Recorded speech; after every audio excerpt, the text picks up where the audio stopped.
If you want to use Quick Share in order to transfer files on OPPO Reno 15, what you can do is, first of all, you can, let's say, go to the Quick Share over here from the Control Center or Quick Settings. Usually you can find it by default over here.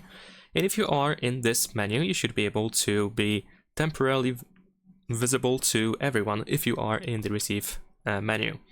And then you should be able to be easily found by other devices nearby. You can also switch to Send, of course, if you want to transfer files.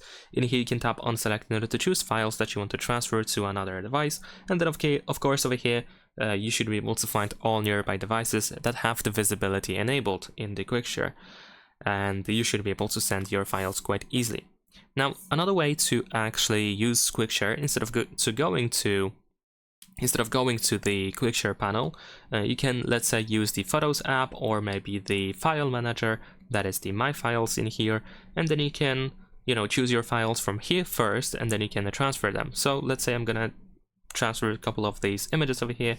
I can use the Share button, and then in here you can find the Quick Share option. By doing so, you will have your selected images immediately, so you don't have to search for them from that other menu, I guess. So it might be just a little bit more convenient. And usually, anytime you have like a share option where you can share files, then you can also find the Quick Share option quite easily. Leave a like and subscribe.